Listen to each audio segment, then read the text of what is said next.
Well, we moved to Boulder in 1973 when it was a much smaller town.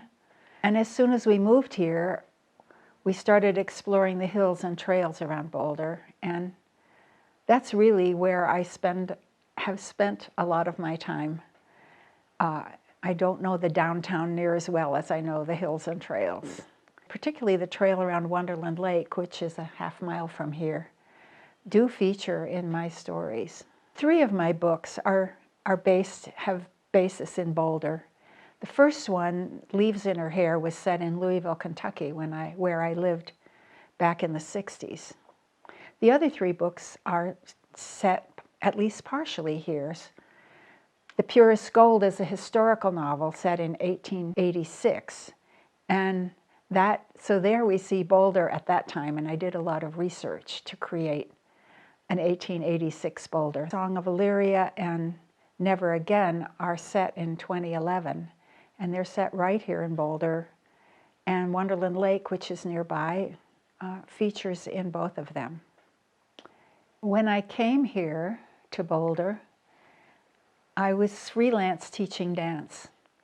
And I taught a form of dance called creative dance, which was primarily recreational and improvisational.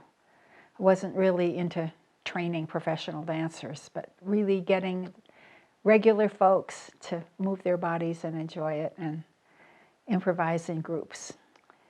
And then in 1974, I began training as a structural patterner with Judith Aston. Trained here in Boulder by beginning with a Rolf training taught by Emmett Hutchins. Then I studied patterning for 3 years with Judith Aston. And then she and Ida Rolf, who was the founder of Rolfing, had a parting of the ways. And I started teaching movement work. We called it Rolf Movement then, at the Rolf Institute. In the late 70s and 80s, we were developing, and I was very much involved in the development of the Rolfing movement program at the Rolf Institute. And since then, I've been doing both the movement and structural work of Rolfing. 45 years now, and it's been very, very rewarding. As well as teaching dance in those first years here in Boulder, I taught yoga. And I continued to teach yoga until just a few years ago when I had some spine surgeries, and that sort of limited my ability to demonstrate the postures anymore.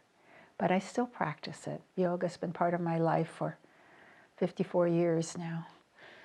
This book, Song of Illyria, is a companion novel to an earlier novel, Never Again. And in both of these stories, the protagonist is given a miraculous gift, which upends all the limitations of incarnate existence. And then with that gift, they have to deal with the actualities of incarnate existence and run into quite a few difficulties. And in both cases, they're given the choice of whether they're going to keep the gift with all of its difficulties and its blessings, or whether they're going to give it back.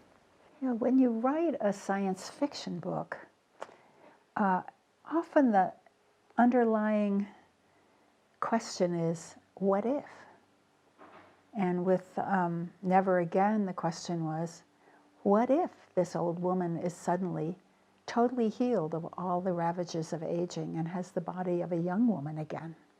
And in this story, I thought, what if I, as a Rolfer, could really totally heal the people that I touched instead of, I do help them. I mean, Rolfing is a good discipline, and I'm able to relieve a lot of pain and help people to be more comfortable in their bodies. But there are things I can't help, and sometimes that's very heartbreaking. So the what if here is, what if I could sing a song and touch them and they would be all better? The story starts with Harriet climbing up the ridge above Wonderland Lake with the intention of killing herself. And this is primarily because she's been in so much pain for 2 years, had a fall and then injured her sciatic nerve. And this was an experience that I had too, of severe sciatic pain. And at one point it became so difficult for me that I thought, what maybe do I want to go on with this? And I imagined how I might end it. I never took a single step in that direction, but the first chapter of this book, I write that all out. Part of my writing this is to explore questions within myself about healing, the healing of my own body. How much is my responsibility? How much should I depend on a healthcare practitioner doing something for me? What do I have to learn from this? These are really important questions for me personally, and for all of us in our human bodies that tend to break down and have difficulties.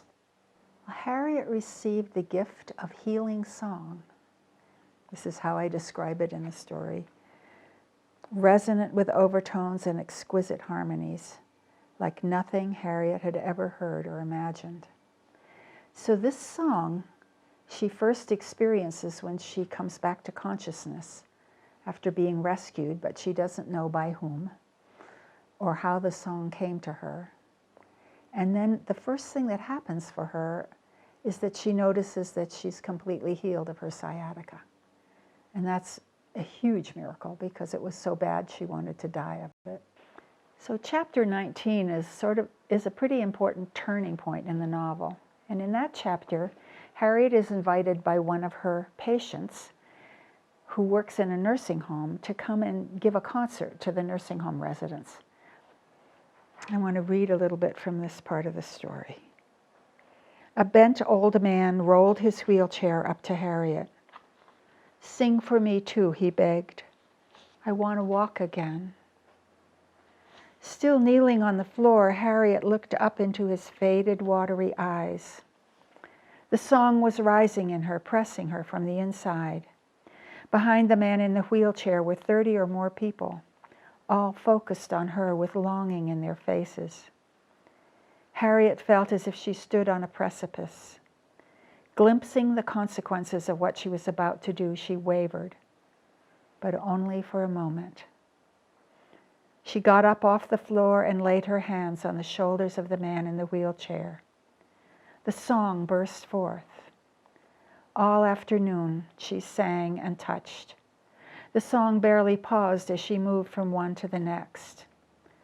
All around her, those who had been healed were laughing, weeping, hugging each other, jumping, walking, skipping. Wheelchairs, canes, and walkers discarded. Those not yet healed pressed close. Still lost in the trance, Harriet sang, turning to the next person who waited with hope in her eyes until everyone in the room had been healed. Harriet sat at the little table on her patio, her half-eaten supper forgotten on her plate. She leaned her head in her hand. What have I done, she asked herself. What if all those old people were preparing to die but had been caught up in the excitement of the moment? She knew the healings had cured all that was amiss in each person.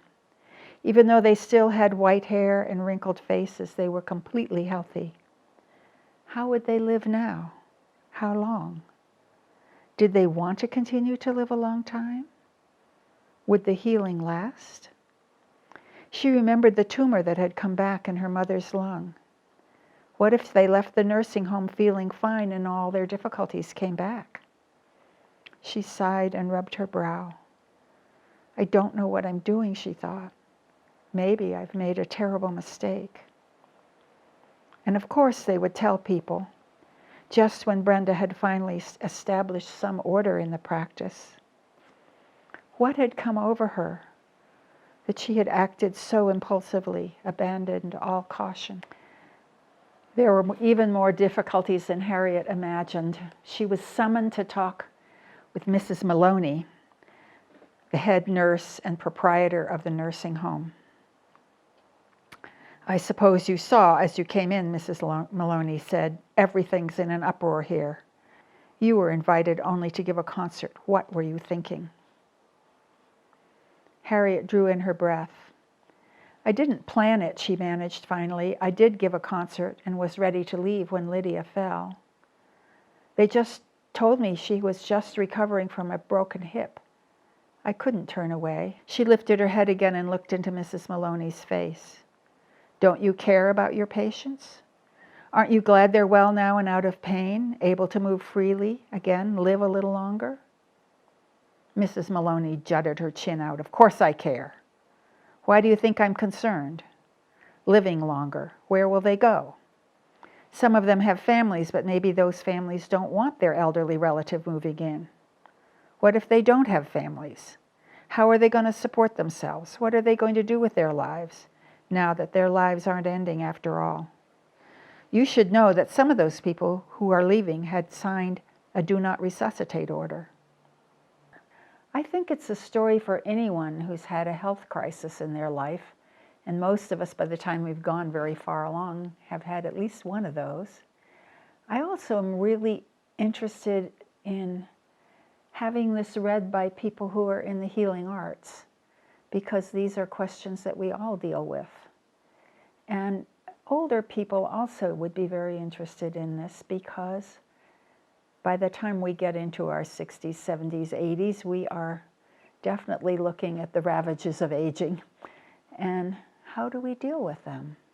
How much is our responsibility? How much do we run around asking somebody else to fix us? So you're asking about my spiritual path. It's been a long one with many explorations. I was brought up by an agnostic father and a mother who was disillusioned with Christianity, having been brought up in a missionary community in Syria.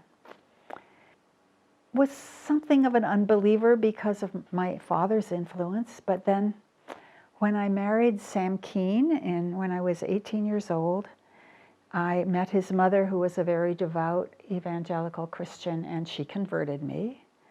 And so for many years I lived in the Christian world. I studied the Bible. I was a Sunday school teacher. I went to church every Sunday, and there came a point where I just felt like the church wasn't walking its talk. And for a while I went into Quakerism. For a while I practiced yoga, reciting psalms with each posture. When I was at Boston University, I met Howard Thurman, who was very interested in exploring art in the worship service, and he got me interested in leading a liturgical dance choir that performed in the chapel, and later I led liturgical groups wherever we moved. And then I became involved in the 70s with the Sufi movement and danced my prayers with the Sufis. And then for a long time, for 25 years, I worked with a shaman, and we did ceremonial dancing, which was very powerful for me. And when that sort of faded away because we all got too old to go out in the forest and dance all night, I was introduced to Subud by my friend Cedar Barstow. And here again, I could dance my prayers and sing them. And it's been a very rich 10 years for me since I joined Subud.